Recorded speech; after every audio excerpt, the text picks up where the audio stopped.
You go ahead. Yep. Okay, good morning, everybody. I'm going to call this meeting of the Dunn County Board of Adjustment to order. Welcome to everybody. My name is. It's going to be a party up in here.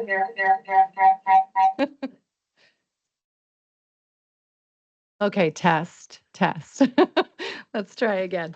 My name is Crystal Halverson, and I serve as the chair of this board. I live in Elk Mound Township, and I'll have the other members of this board introduce themselves and what township they're from, and then that'll serve as our roll call, and just to say we do have quorum today. Thank you. David Bartlett, Sheridan Township. Chase Potter, Town of Sherman. Thank you, gentlemen. Before I begin, I want to confirm that proper notice has been given of this meeting and of the scheduled hearings. Tammy? Yes, it has. It was in the Dunn County, or Colfax Messenger as listed for, I apologize, it's right in the report there, May 28th and June 11th, or excuse me. Yes. Yeah, that's right. You got it. I appreciate everybody with this crazy start. Okay, the Zoning Board of Adjustment functions like a court and must follow state laws and local zoning ordinances. The zoning board cannot change or ignore any part of the zoning ordinance or state laws, but simply must apply the laws as written. The zoning board may only grant a variance, special exception, or administrative appeal if the applicant provides evidence showing that they meet all the legal standards for that decision. The legal standards the zoning board will use to decide on each application have been provided to the applicant and will be described at this meeting by zoning board or staff. Each hearing will be opened by receiving the staff report. The applicant will be sworn in and then present the reasons and evidence to support why they think they meet the legal standards for the variance or special exception. The board may ask questions of the zoning staff and applicant. Witnesses will be sworn in and allowed to give testimony related to why the legal standards are or are not met, whether they're in favor of, opposed to, or simply have additional information to present. Once the board has all of the necessary facts, the chair will close the hearing and the board will deliberate and decide in front of the public whether or not the applicant has met the legal standards.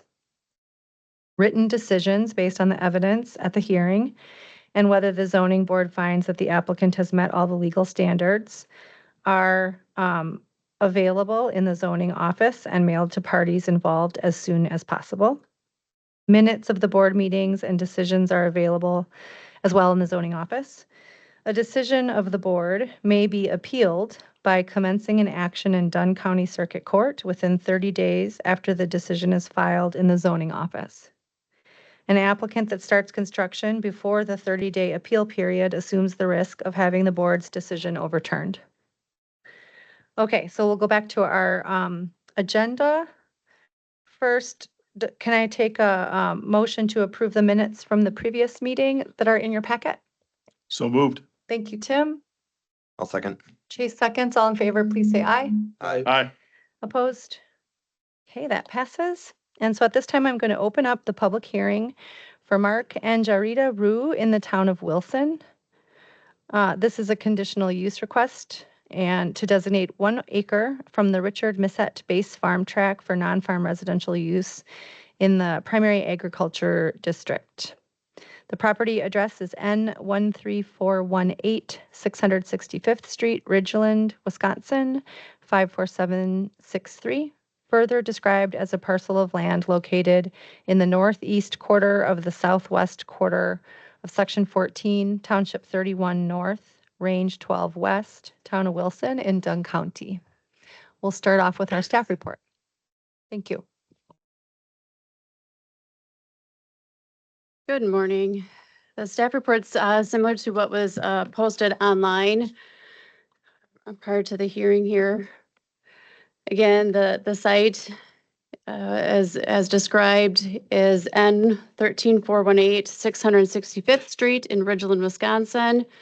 The parcel is 6 acres in size, is currently zoned primary agriculture, and is subject to Chapter 91 state provisions as far as farmland preservation zoning authority goes. The applicants today are requesting 1.0 acres for non-farm residential use. Again, the public hearing notice was published for May 28th and June 4th. Neighboring property owners were notified within 300 feet of the parcel of the proposed project. And the following exhibits are included as far as the staff report, the application from the applicants, acknowledgement from the Misselt Base Farm Tract, and the town recommendation. Again, overall, just given a overview of the location in the county, and over to the right is the 6-acre parcel of interest today. On the bottom right is representing the zoning district of primary ag. When the Dunn County and town of Wilson adopted the new zoning ordinance in 2014, it included what was on the landscape at that time as far as Base Farm Tract goes. So the parcel of interest was actually owned by this Richard Misselt in 2014, encompassing 167 acres. If we take our 1/20 ratio, that allows for up to just over 8 acres for that non-farm use. We reached out to Misselt, and he granted 1 acre for that non-farm use. So based on Wisconsin's Farmland Preservation, Chapter 91, Dunn County's Farmland Preservation Plan, and Chapter 13 Primary Ag District, the conditional use permit is required for those non-farm residential uses. The overall intent of this is for the state standards, is to encourage small residential lots that have minimum impact in our farmland preservation areas.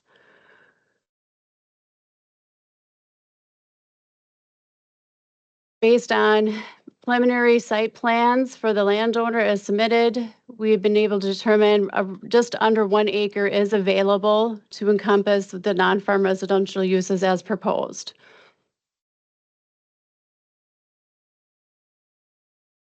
Given some of the site conditions, again, I apologize for being so small. Again, overall, we got some steep slopes on the property. Part of our qualifier for the farmland preservation is actually looking at the soils. A majority of the soils on this property are designated as not prime farmland. There is a small portion near, the access that is actually designated as farmland of statewide importance.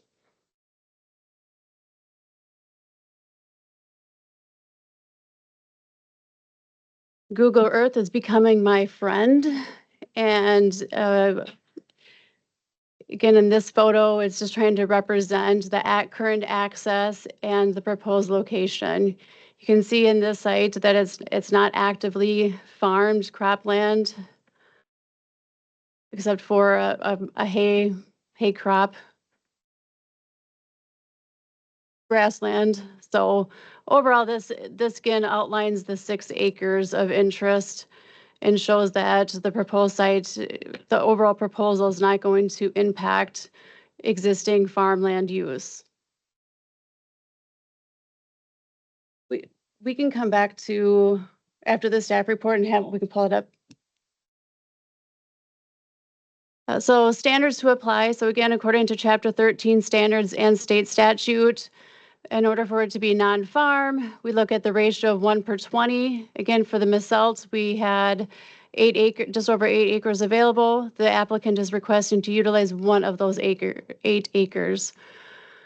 We're not, based on the analysis, the 4/5 dwelling units per that base farm tract is not going to exceed. The location and size is not going to be impacting prime farmland or land that is currently in active agriculture production. The selected building site is situated on an existing knob characterized by steep slopes, which limits its suitability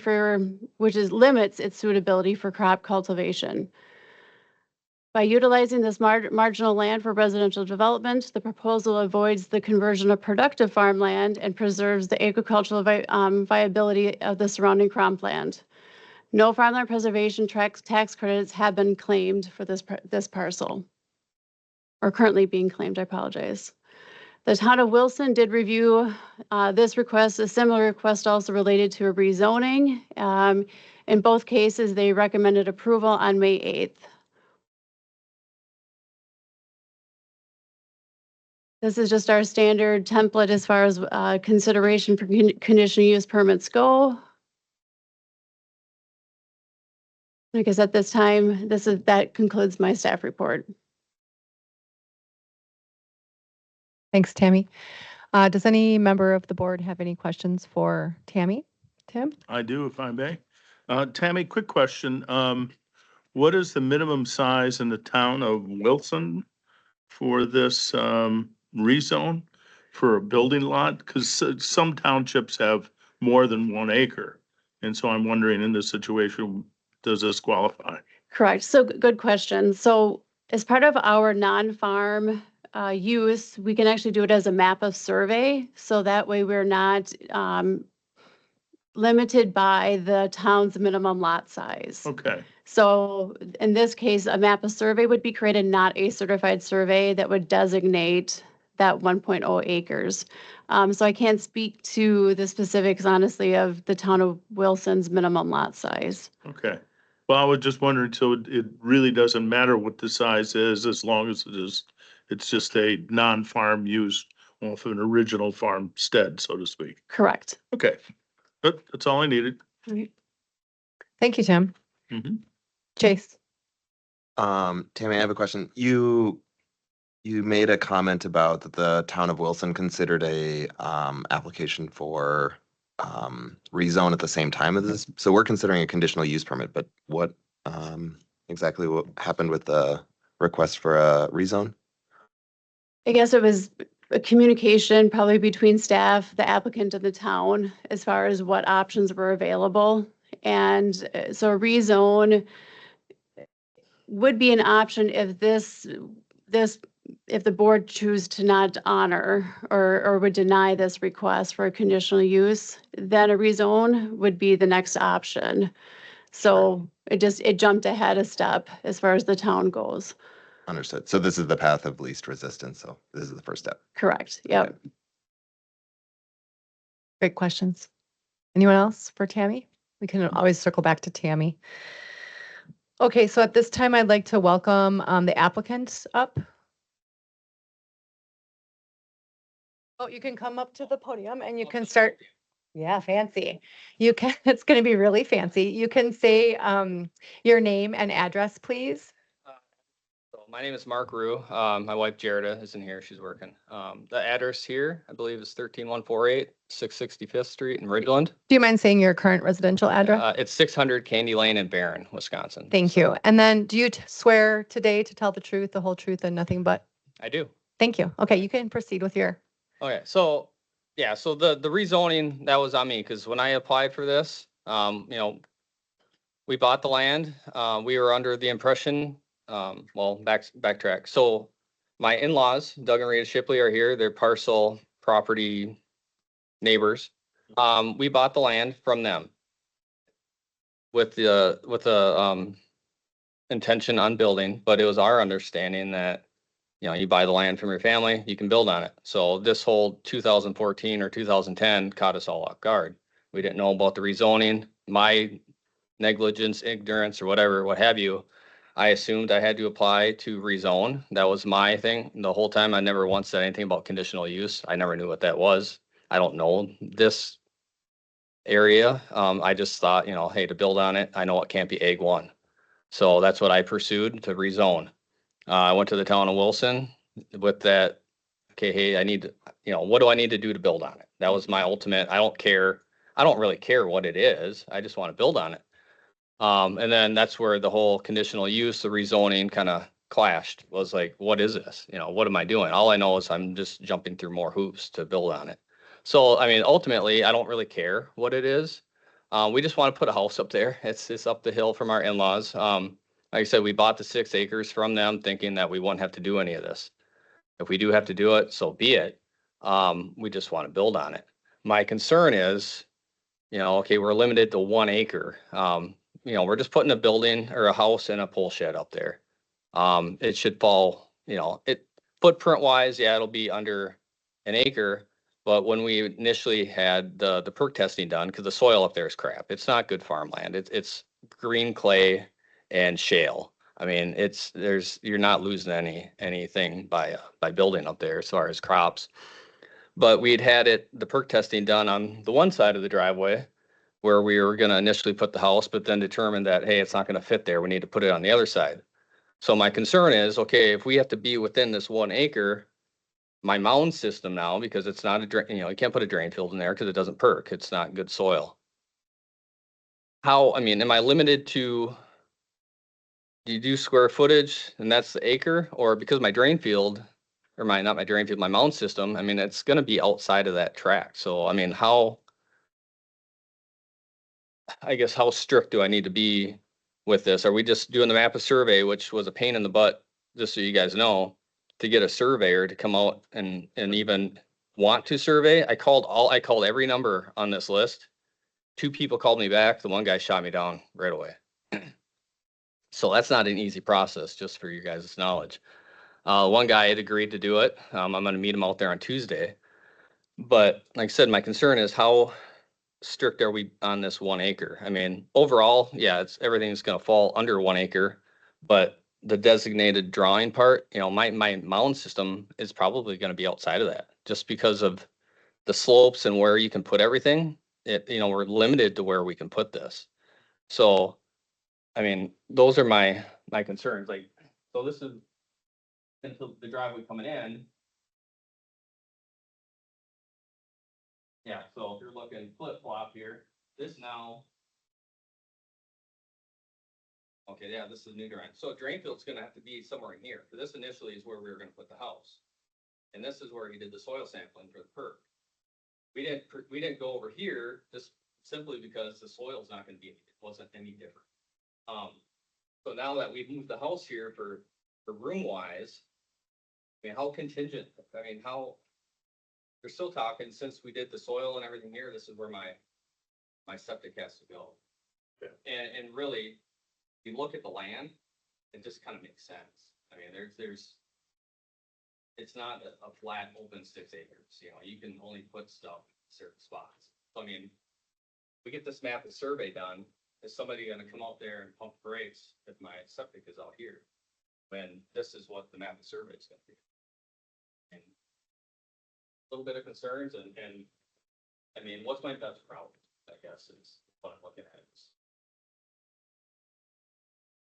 I can build sooner than later. Okay, thank you. Do you have any other, and I know it's weird, but if you speak into the mic, then we are getting a recording of it, yeah. Do you have any more comments that you would like to make? We'll try to address your question in discussion. I guess just not for this suggestion, like I said, we bought the property with the understanding of we wouldn't have to do this. And that's not known. Nobody knew about any of this. We didn't know about this conditional use. None of this was brought to our attention before doing any of this. So, it's not general knowledge. The township that, yeah, they're in this farmland or preservation and under the impression of things that they can do, but if the law's changed, it's not public knowledge. So, that hasn't been discussed with anybody that I know. Just food for thought, I guess. Thanks for your comments. Does anybody on the board have questions for the applicant? Just for clarification, so you own that whole 6 acre plot, right? Yes. Okay. That this is gonna be built on. All right. Yes. All right. Well, thank you. Anybody else questions for the applicant? For now? Okay, thank you. You may have a seat.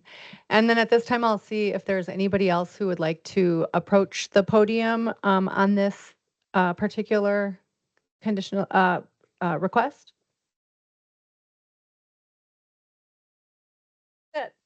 If you want to come up to the podium, you can say your name and your address, please.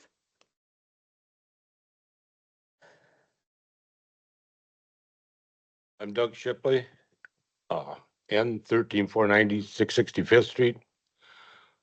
And then do you swear to tell the truth, the whole truth, and nothing do. but today, sir? Thank you very much. You may proceed. I've been on this place for 71 years in November.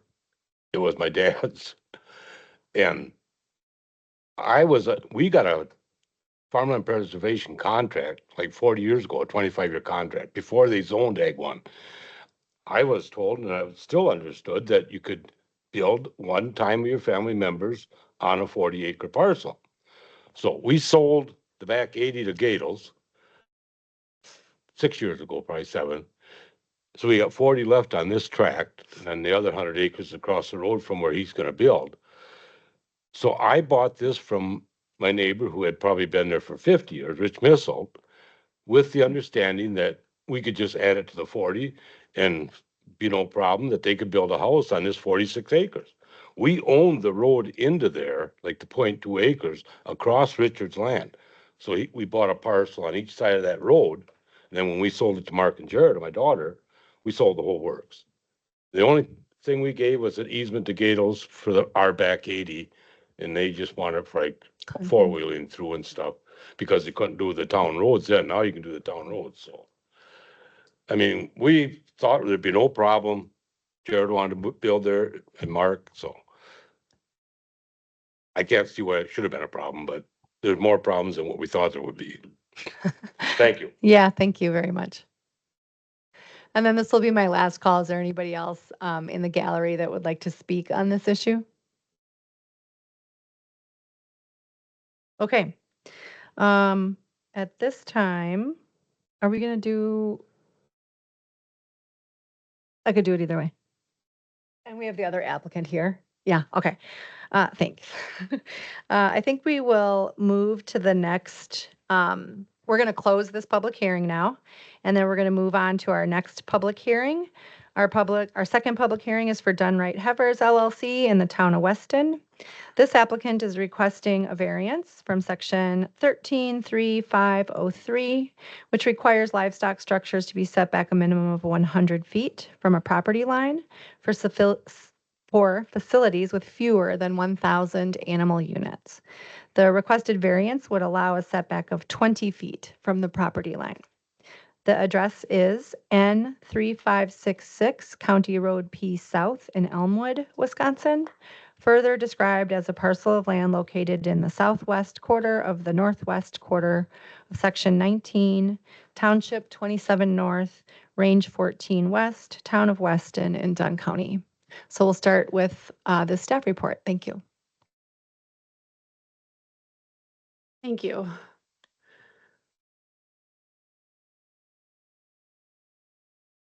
So again, the applicant is Dunn Heifers. They were requesting the variance to reduce the property line setback for a livestock structure from 100 feet to 20 feet. This public hearing notice was in the paper for May 28th, June 4th, and June 11th. Due to a slight staff error in the public hearing notice, since we have the town of Wilson and the town of Weston. It was clarified in the public hearing notice, the difference.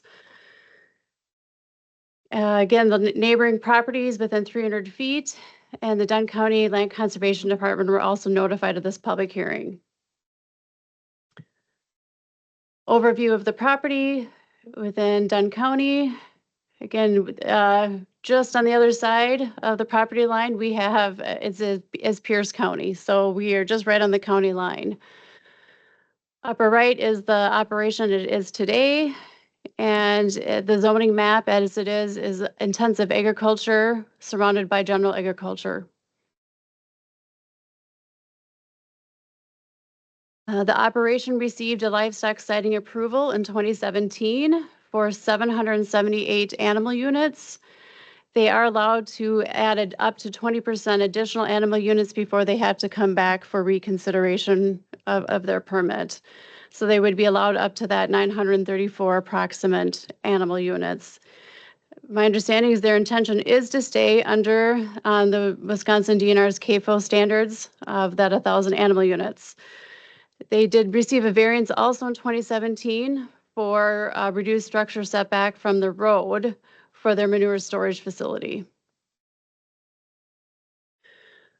Overview of the site, you can see the structure, this existing commodity shed here that is being proposed to be utilized and expanded for the barn that would be 40 feet by 250 feet.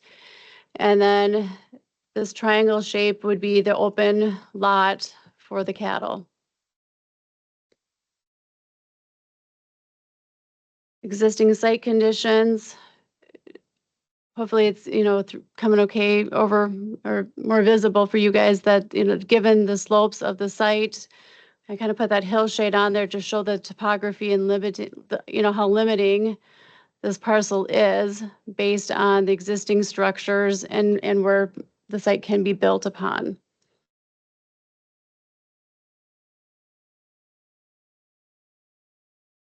There is an intermittent drainage that does go through the parcel, but it's greater than 1,000 feet from the proposed site.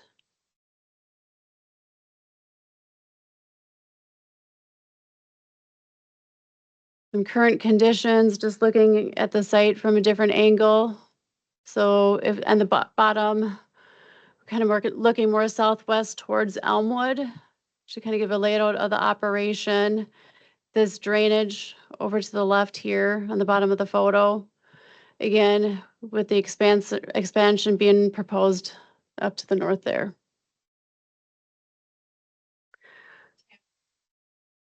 Can you go back to that picture?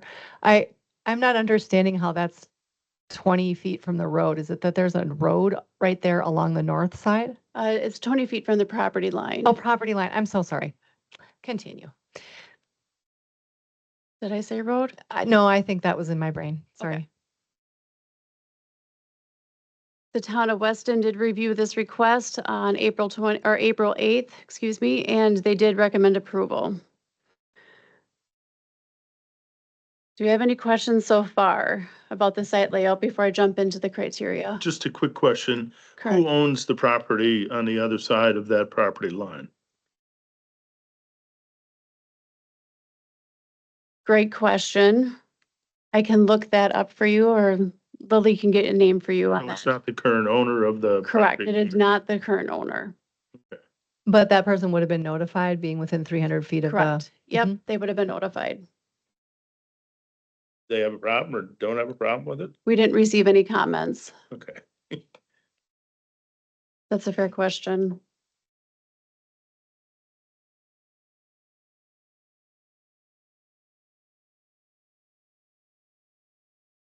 I have just another question. The original building that's there that's going to be extended, that obviously is within 20 feet of that property line. Is it that the property line came later, or did they receive, or was that there was a setback rule was different when it was built? Oh, that's a good question. So for a commodity shed, in that case, would it, our standard side yard setback would have applied of 10 feet. Okay, thank you. Because it's just a commodity shed right now and it's going Correct, to be it was- moving. I gotcha. Yep, so the use is changing for that shed, Mhm. and then in addition to that addition. Thank you. The answer, so the property owner to the north is a Chad and Jody Preston Revocable Trust. Okay. Okay. And no comment from them about this issue? Correct. Okay.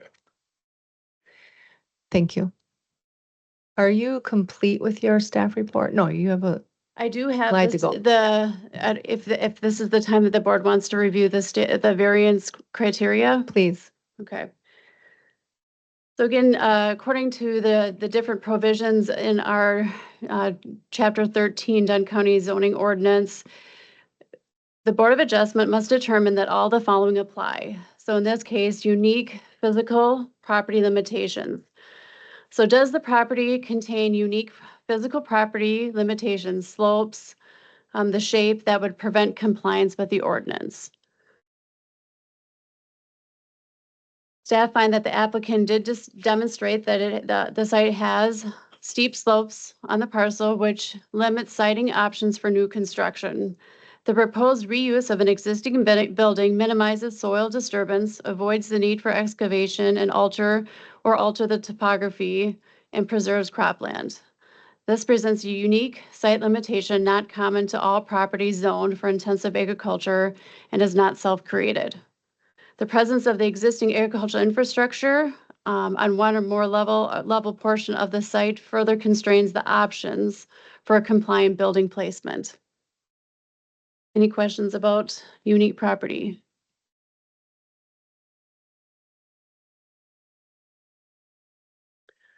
Number 2 is the unnecessary hardship. So does denial of the variance require, so basically compliance to the strict letter of the ordinance provision in question, does it unreasonably prevent the owner from using the property for a permitted purpose?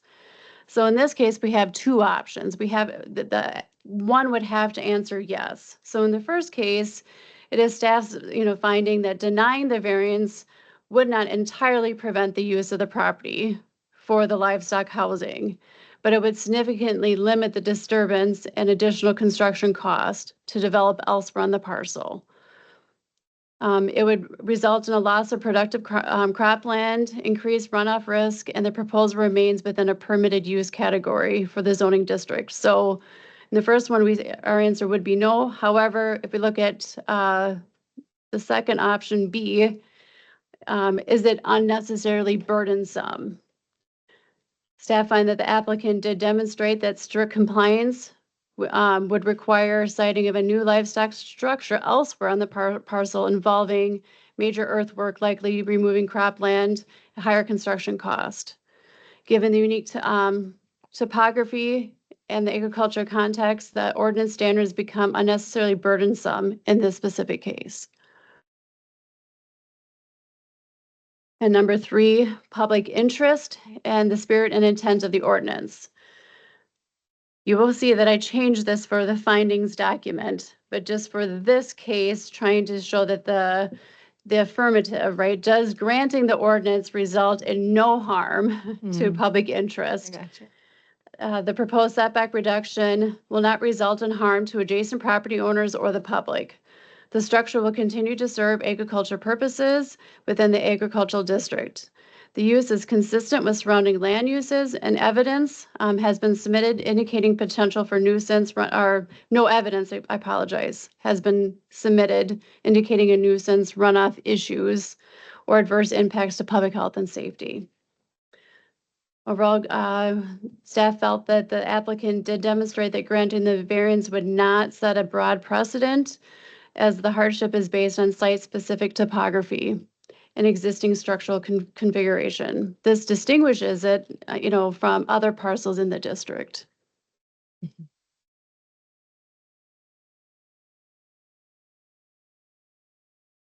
So again, this outlines just those 3 variance criteria, unique physical limitations, and we felt that all 3 of the criteria were met. Thank you.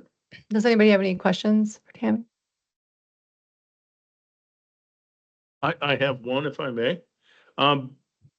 The 2017 decision to change it from, what was it, 250 to 350 or 350 to 250? Was there anything in that decision or recommendations at that particular time that may affect this decision? There was nothing that I found. Nope. Okay. It was kind of the template conditions at that time, so nothing additional was added. I may have been on the board at that time, but I don't remember myself. I have the file. We can pull it up if you need to. Okay. No, but that's the only question I have. Okay. Thank you. Yep.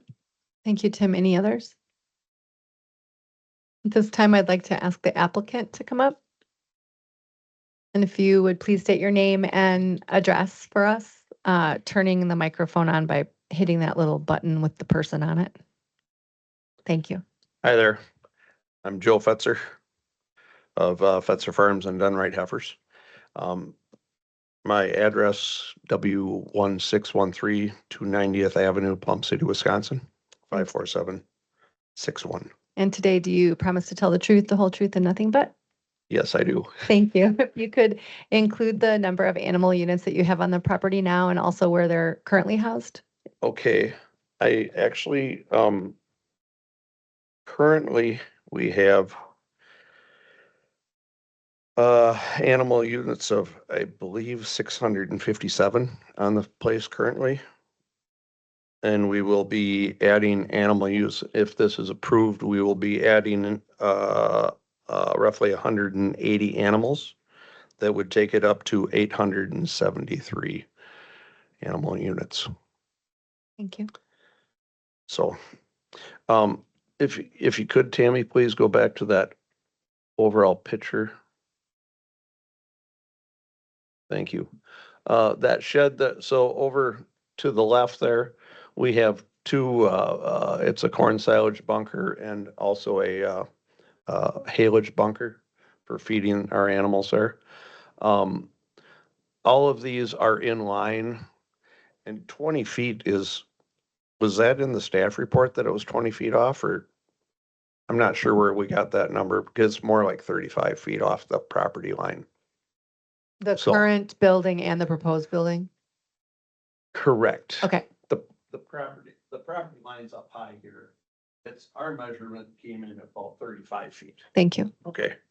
So anyway, and that's what the bunkers are also that far off the property line. The commodity shed will be still being used as a commodity shed. We'd like to use the common wall on the east side and then just add our barn onto that. And it will be roughly the same depth. And the triangle area out front will just be open lot for the animals. Then we'll have at the angle, we'll have just a drive feed bunk there for where everybody will come up to eat. So I'll take any questions if we have any questions. Thank you. Tim? I got a quick question. Where's the manure storage for the facility? We're hoping to have this all, we just to the west, there's a water run you can see with the lines there. Yeah, A little bit to the west, we'll have a dry storage, okay, because the majority of this is all, it's not gonna be liquid manure in there. Okay, Our alright. other barns, we have the south barn, there's a pit underneath the barn. so slatted floor. and stuff. Correct. Okay, The north barn is for young calves Yeah. from weaned up to about 6 months. okay, And that's all dry storage. We have that all underneath the barn. I think you Okay. can see Okay. that side is all dry storage under roof there. okay. So we'll be having dry storage in this, In that facility also. correct? Yes, Okay. yes. Cause I didn't know with that slope, liquid might have been an issue or, We will, yeah, we'll have that essentially all pretty darn flat there. okay, So, That- open lot then. correct, Okay, yes. And then we'll just have a deep bed pack underneath the roof. okay. All right. That's all. Thank you. I have a question for the applicant. Yep. I'm sure you heard, we were wondering about the folks on the other side of that property line. Do you know them, or did they reach out to you with comments?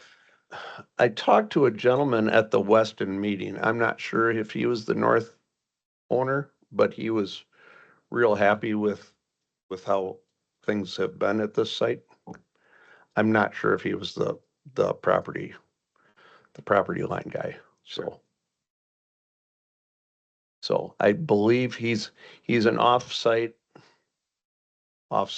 owner and rents out his land, Sure. so. Okay. So, It's in agriculture, that land, I think. Correct, It's in yeah. crop, yeah, yep, okay. yep.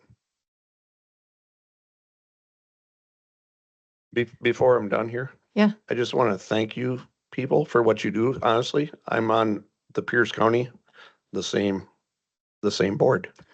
So, Okay. so some of these meetings are not always easy. No, So I just appreciate what you guys do because I know what you go through. So Thank anyway, you. Yeah, so Okay, thanks. anything else? I don't think so, right? Okay. At this time, did you have something, Tim? No, no. Oh, okay. You can have a seat, and at this time, we'll just make sure that there isn't anybody else who would like to speak on this issue. Don't think there is. Okay, so at this time, I'm going to close that second public hearing, and we'll move on to our business items. The first one would be to the consideration of Mark and Jarita Rue for the first public hearing that we had. So here we go.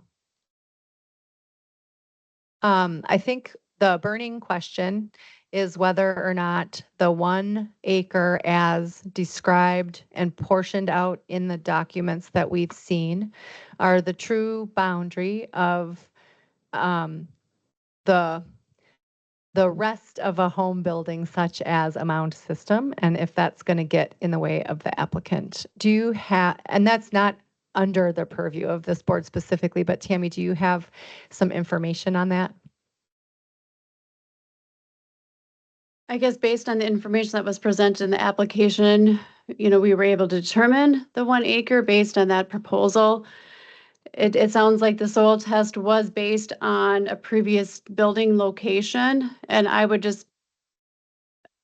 feel like that process could get worked out with staff, and as the plumber comes to actually come up with that actual design for the system to determine what's best, suited for that site, that based on this original layout, I've learned that driveway access is actually a shared field driveway.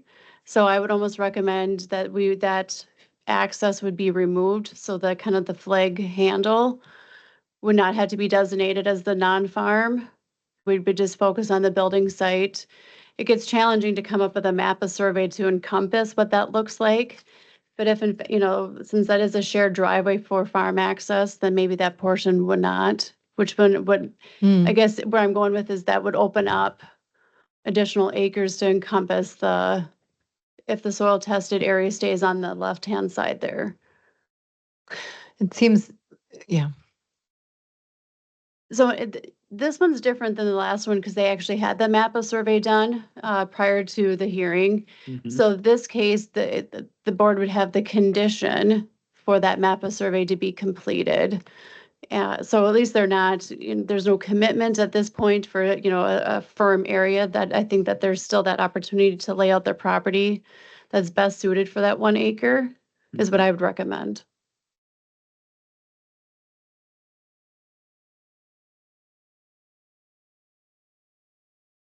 Has to be on first.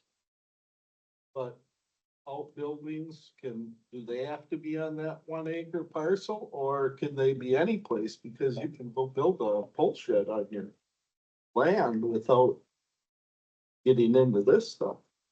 Correct? I mean, if they just wanted to build a pole shed on their land, they wouldn't have to be here. It would depend what that pole shed was. So if someone wanted to do a pole shed today, it would have to be for a permitted use in order for it to exist as that They primary. Come up in front of us anyway. Not necessarily. I mean, if it's an agricultural related shed Right. that they were proposing, then it could be permitted because it's being in the primary ag district. It could get permitted as a principal structure, but it would have to be a principal use designated. So if for the that. principal use was to hold a car collection or something, that would fall in this residential Correct. farm or residential tract. Correct. rule. Yep. Yeah, I'm putting up a shed to store my boat in. That's again a residential use. Is it a shed to store my tractor? Then it would become an agricultural use. And do you have the answer for a mound system that supports a house? Well, it sounds like they test it. I mean, so if I was looking at just the feasibility of running a system from once, the house is built here and the feasibility of running that drain, the water lines and the drain field underneath the driveways, it gets challenging. So I'd question if a plumber would relook at this layout and try to test a different area to find suitability closer to the building site. What I want to do is make sure that if we are ready to approve this conditional request, that we don't further constrain the ability for the work to happen around the design of the home, obviously. So I think you're correct that if we have learned that there's an easement on that road that uses ag, that the drawing should not include that drive. We don't want to call that driveway a residential track Mhm. and separate it from the ag use on the property. Um,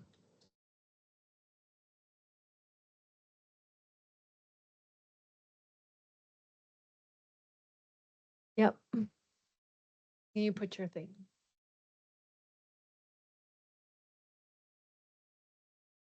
They're asking for 1 acre, but there's 8 acres available. Could they be asking for more than 1 acre? Could they ask for all 6? The, great question. So it's part of the outreach that staff did to the I'm saying Miss Eld, but I don't know if, I apologize if I'm saying that last name correctly, but that was the base farm track. So he's actually the keeper of that 8.35 acres. So he was he responded to staff's inquiry and he agreed to 1 acre. So in order for them to go for 6 acres, they would have to go back to that base farm tract owner in order Okay. for him to give additional acres to them. All right, thank you. And on that note, we could approve this 1 acre to be determined by site survey, Map map survey. Yep. survey. And it wouldn't preclude them from asking for additional acreage to be added to that line, or does it automatically become like a separate second parcel?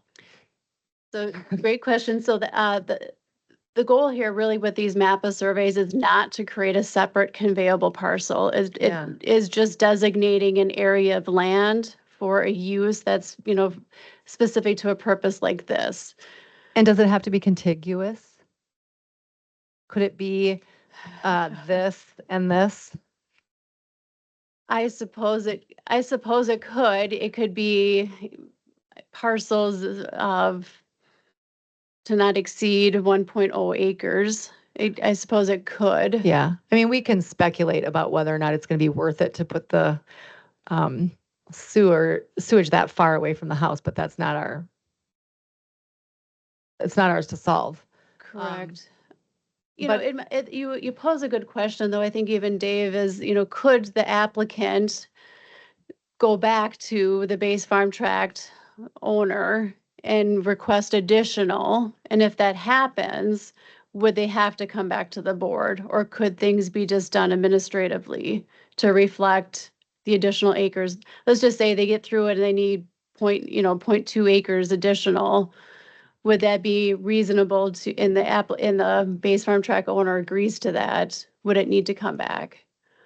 Can we craft an approval up to 1.5 acres contingent on them receiving I guess the credit for the Permission. additional non-farm? I think that would be fair. I like that solution because I want to do good by the applicant here. And Mark stated kind of clearly that he doesn't think the house and the outbuildings and the septic is going to take up more than an acre. It's just this idea of logistics once you get going on a plan.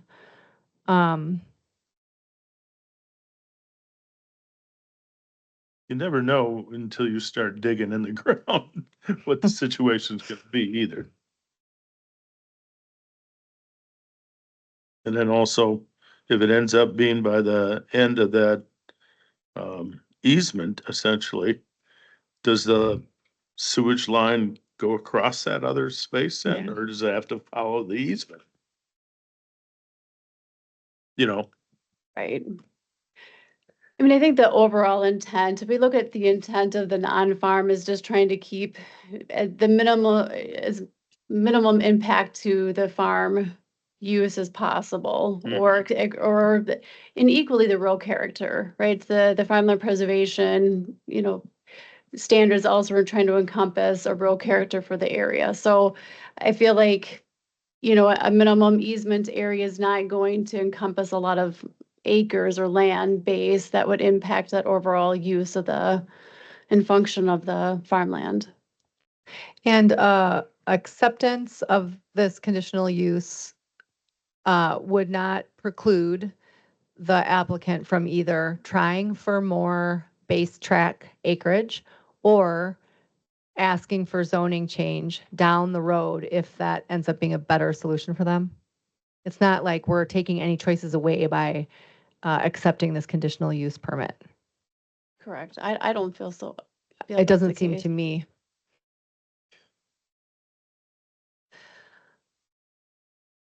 Do you have conditions? Do you have the legally conditions? I do. I did print off draft findings for the board in their packet. Again, the first part is just our standard template language, doing the facts of the case. I did, if we go condition, or finding 8, excuse me, moving on to D. This is where identified a map of survey shall be prepared to delineate the approved. And again, maybe I have to revise this to be up to 1.5 non-farm residential area encompassing all associated residential uses, including but not limited to the private on-site wastewater treatment system, private well, and any outbuildings. This map of survey is intended solely to identify the designated residential use area and shall not be used for the purposes of land division or conveyance.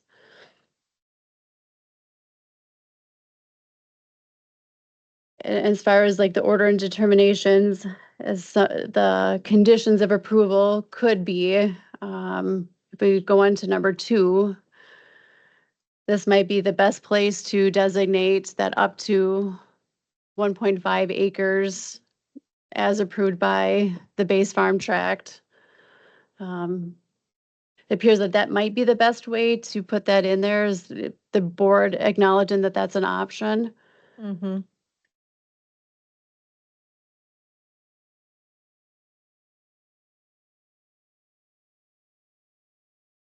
I'm just going to give a minute for board members to read through these conditions 1 through 8, and if anybody is inclined to make a motion.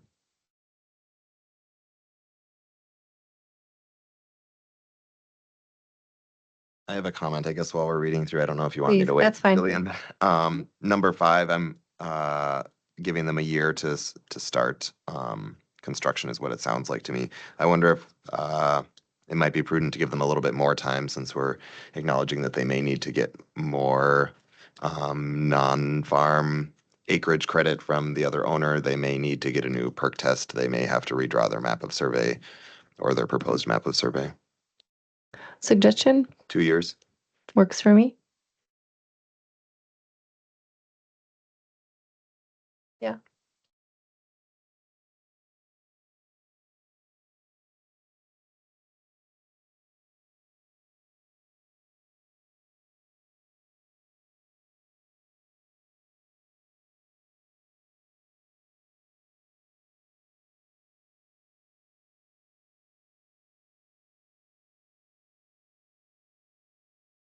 Anybody dying to make this motion?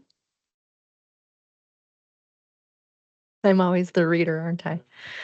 Okay, I will move to grant a conditional use request to designate up to 1.5 acres as approved from the Richard Misselt Base Farm Tract for non-farm residential use in the primary agricultural district 13.2.7.06B with the following conditions.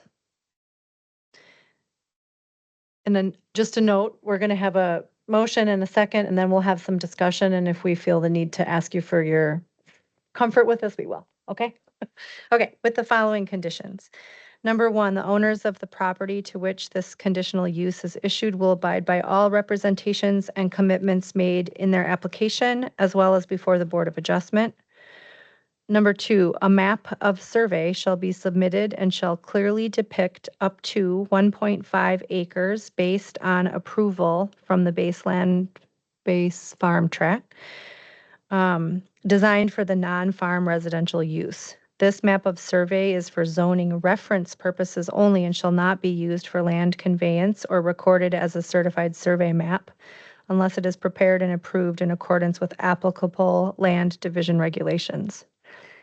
Number 3, no land divisions of the parcel are permitted unless reviewed and approved in accordance with the Dunn County zoning ordinance and farmland preservation requirements. Number 4, prior to commencing the non-farm residential use, the property owner shall record a zoning affidavit of compliance with the Dunn County Register of Deeds. The affidavit shall reference the Board of Adjustments decision document and the associated map of survey. Proof of recording shall be submitted in the zoning administrator prior to the issuance of any zoning permits. Number 5, failure to comply with the recording of the decision document within 2 years of the approval of this conditional use permit shall render the permit null and void. Number 6, this approval runs with the land and applies to the property, not the individual. Number 7, any change in use or physical modification to the property must be reviewed by the zoning administrator for consistency with the permit. Major changes may require further review and approval at a public hearing. And finally, number 8, the use authorized by this permit must be conducted in compliance with all applicable local, state, and federal regulations. This permit does not exempt the applicant from any other required approvals. Do I have a second? Thank you. Any discussion now?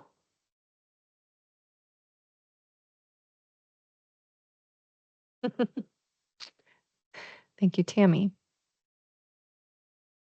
Just want to give a moment for the applicant to let us know if he hears anything in our adjustments, giving more acreage possibilities and longer time to comply with the decision document, if that is suitable to you.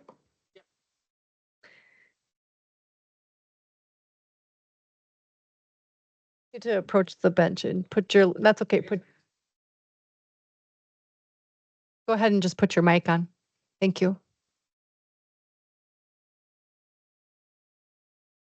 On there? Yep. Okay. I just didn't know what number 4 meant as far as, prior to commencing, I have to record a zoning affidavit. Is that part of like the licensing or the permitting? That's a document that zoning department will provide you that will basically outline the information that was approved here today. And that's a separate document that gets recorded. It's a $30 recording fee with the Register of Deeds, but it just outlines the approval and then notifies future landowners that exist. So prior to my first scoop of dirt, I'm contingent on the map of survey, which I understand that, and then this affidavit.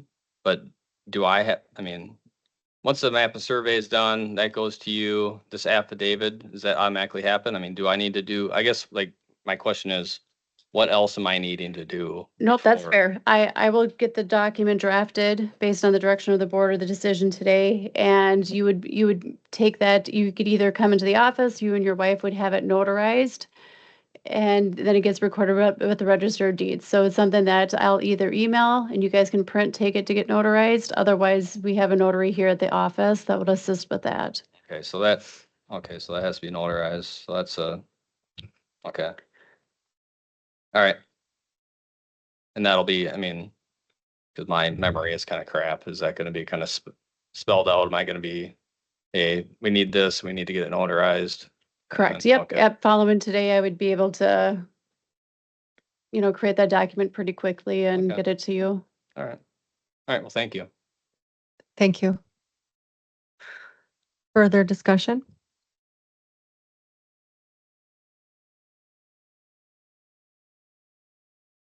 All in favor, please signify by saying aye. Aye. Aye. Opposed? That motion carries. Thank you all.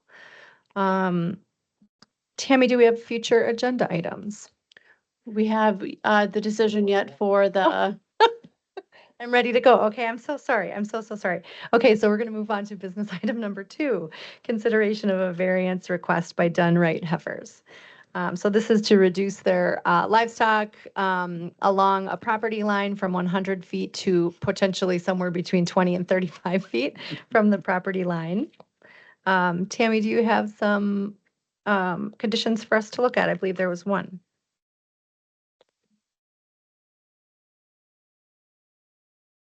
Do.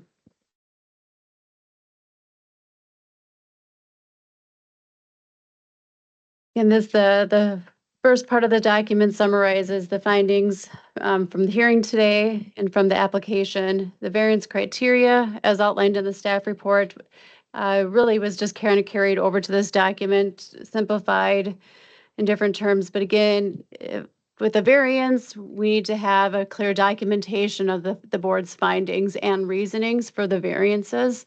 So in this case, I can.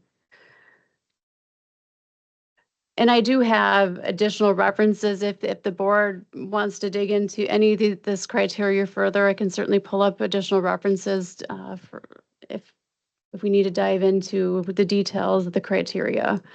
So for the first one, for the unique property limitations, does the property have unique physical characteristics that prevent compliance with the ordinance? The staff's finding is the applicant has demonstrated that yes, the property contains steep slopes that limit suitable areas for livestock structures. The applicant proposes repurposing, which I guess that is a correction. I apologize.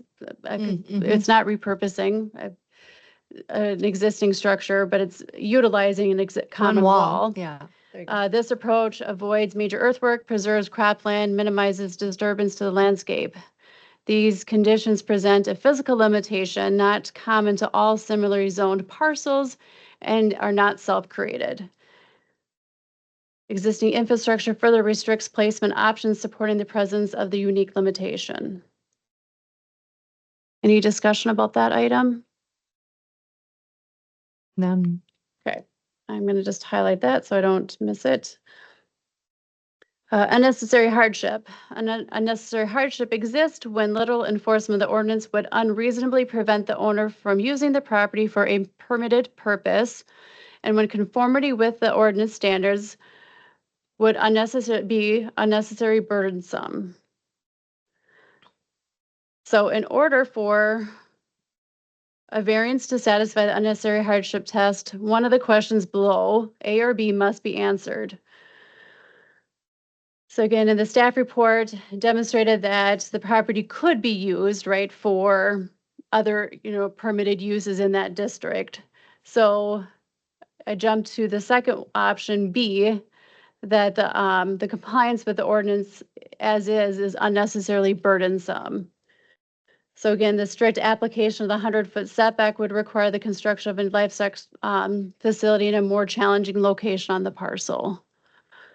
That would involve substantial site modifications, removal of cropland, increased construction cost. Using the existing structure for animal housing is a practical and less environmentally disruptive solution. So again, therefore, enforcing the ordinance as written would result in unnecessary hardship.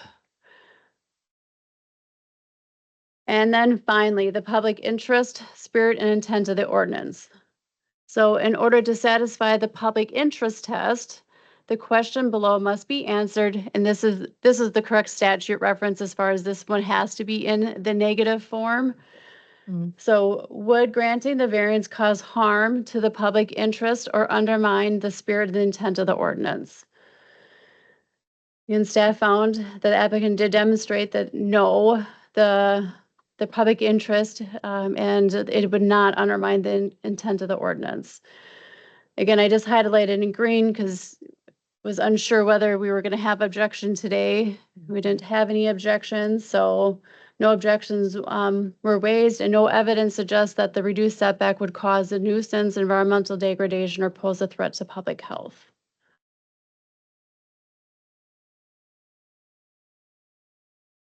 The board has any further questions regarding the criteria? But overall, has the applicant demonstrated that the three standards are satisfied? Or does staff's finding that the answer was yes, that they did? So in this group, do we have agreement with the staff's conclusion that all three are satisfied? You feel it?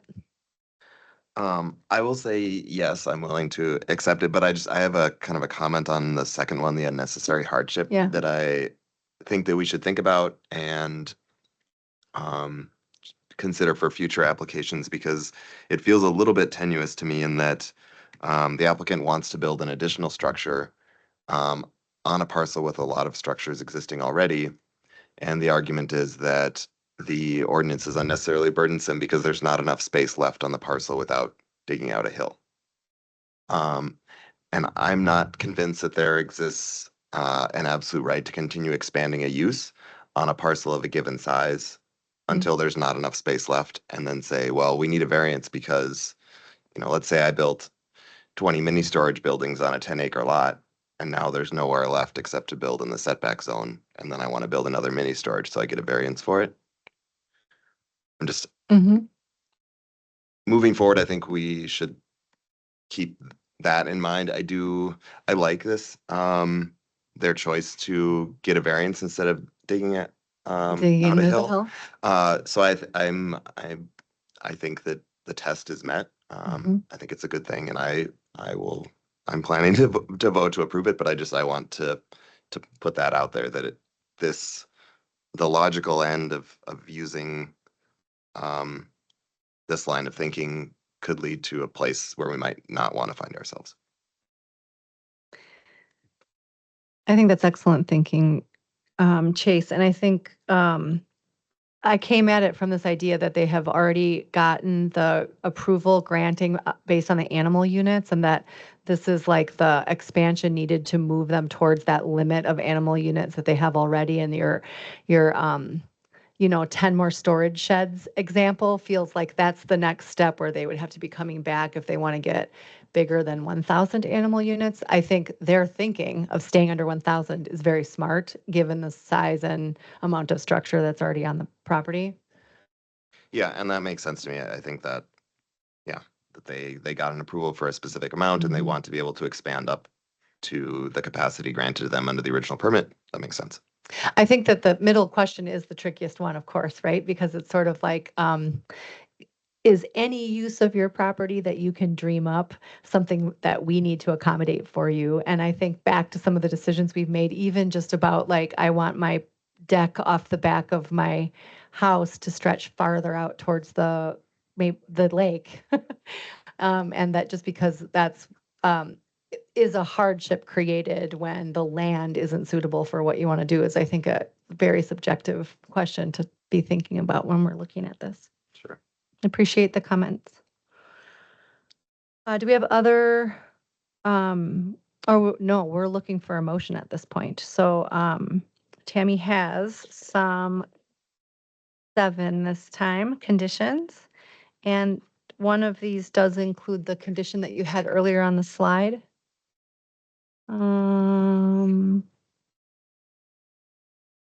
Just making sure that the animal unit, yeah, maximum of 934, I got it. It's in there.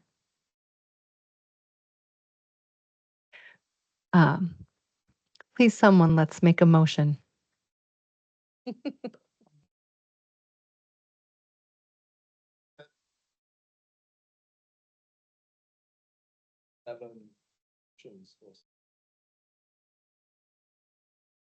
Do I have a second? Thank you, Tim. Do they need to be read into the record, or are we okay with that motion as is?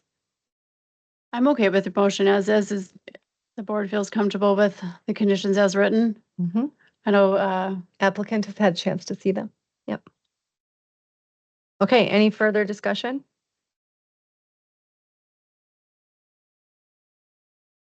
All in favor, please signify by saying aye. Aye. Aye. Opposed? Okay, so that motion also passes. And now, do we have any future agenda items? great question. So we do not have any hearings scheduled for July. However, July is the board's typical structure meeting, your annual meeting that you revisit your policies and make elections for the next year. So I don't know if the board wants to still have that scheduled or just postpone that to the next month. What do you think the chances are of us having another person named to our board by then? So I guess that other announcement is Tim has agreed to Hmm. join in as a full-time member. You're back. He's back. Thank you very much, Tim. Okay, so we do have a fully seated board and we would just be looking for an alternate. Do I have that right? We will need two alternates. Two alternate. Okay, so members of this board, please think about folks in your community, but not in your exact community, as each of our members need to be from a different township. If there's somebody that you think might be interested or willing to serve, they can be in touch with Tammy. So if we have a fully seated board, unless there's any major opposition from this group, I think we should move ahead with a July meeting for process. I think would be a good idea for us to review what we've done in the past and then make, and discuss in further detail, some of the things, some of the harder points that we've had to deal with during past meetings. Mm-hmm. Tammy, you can set that up for us and we can talk about an agenda. Absolutely. So we will proceed with that. I was just going to try to find the member list here and determine what terms are coming up. I will share this quickly.